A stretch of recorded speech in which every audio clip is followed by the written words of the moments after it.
30 sentyabrda Russiýanyň prezidenti Vladimir Putin we Russiýa tarapyndan bölekleýin basylyp alynan Donetsk, Luhansk, Zaporizhia we Kherson 4 Ukrain sewitiniň Moskwa tarapyndan bellenen ýolbaşçylary bu sewitleri Russiýa Federasiýasynyň düzümine girýän goşulmak şertnamasy diýilýäne gol çekdiler.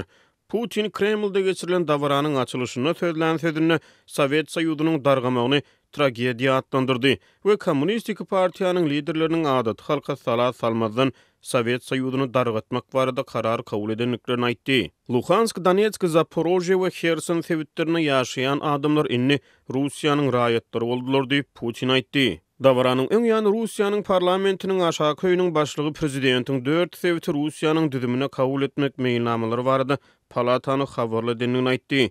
Bu Russiýanyň territoriýalary ele geçirmek uğruna tehnik ädim bolup durýar. Bu aralykda Kremliň medeniýet sekretary Dmitri Peskov 30 sentyabrda ele geçirilen sewitleriň islenlik künjegine edilen hüjümleri Moskwanyň Russiýa garşy edilen agresiýa hereketleri hökmüne kabul etjekdigini aýtdy.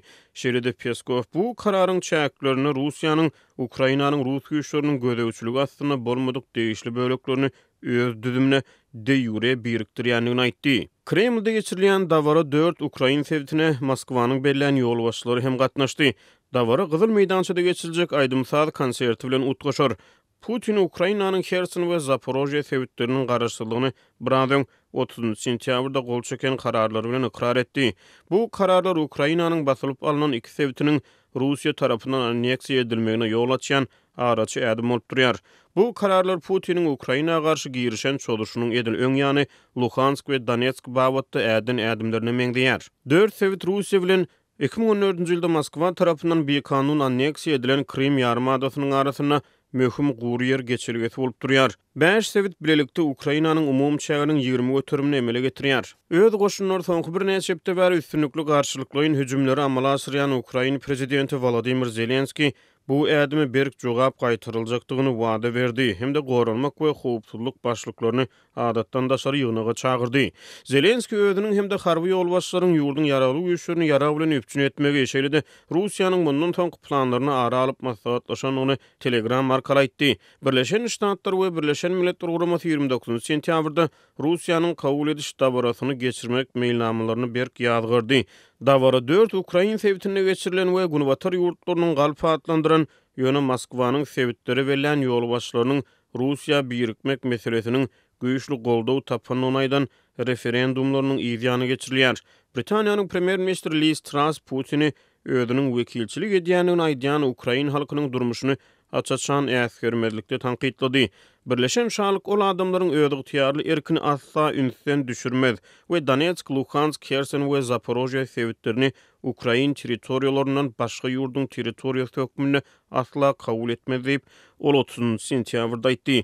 Germaniýanyň prezidenti Frank-Walter Steinmeier 4 Ukrain sewitine geçirilen referendumlar we bu sewitleriň Russiýa tarapyndan alynmagyny ýazgyrdy. Biz bu netijeler diýilýänleri kabul etmeýäris. Biz bu serhetleriň üýtgedilmegini kabul etmeýäris diýip Steinmeier 30 sentyabrda Germaniýanyň Agdawirlik güni münasibetli Berliniň Bellevue köşkünde geçirilen medal gowşulmak dabarasy neden çykyşyny aýtdy. ABŞ-nyň prezidenti Joe Biden Russiýanyň Ukrainanyň çägini almagyny Birleşen Ştatlaryň asla ikrar etmejekdigini aýtdy. ABŞ-nyň dowlat sekretary Antony Blinken bolsa referendumlar Ukrainadan yer almagyň nowatdaky finansygyny ýaşyrmak üçin edilen puç tagyrla diýdi we netijeleriň Moskwada gurnalandygyny hem de olaryň Ukrainanyň halkynyň erkini şöhrelendirmeýändigini aýdyp beýanatynyň üstüne getirdi. Washington we Ýewropa Birleşigi Russiýany mundan öwelä güdüňleşdirmek üçin goşmaçy sanksiýalara taýýarlyk görýän mahaly Türkiýanyň prezidenti Recep Tayyip Erdoğan Putin bilen geçiren telefon söhbetleşigine onu dartgynlygy gowşatmak uğruna çäre görmäge çagyrdy. Birleşen Milletler Guramasynyň baş sekretary Antonio Guterres bolsa anneksiýany parahatçylyk mümkinçiliklerini howp saljak howply eskalasiýa adlandyrdy. Guterres Donetsk, Luhansk, Kherson we Zaporojye sewitlerini ele geçirmek babatda kabul edilen islenlik kararyň hiçili kanuny ähmiýeti ýok we ýazgyrylmagy münasip diýdi. Ele geçiriş dünýä ykdysadyýetine, hususan ösüp barýan ýurtlarda düýpli täsirleriň möhletini uzaldyr we biziň Ukraina we beýleki ýurtlara halas ediş ýardymlaryny iýermek mümkinçiliklerimize päsgelçilik türedir diýip Guterres aýtdy.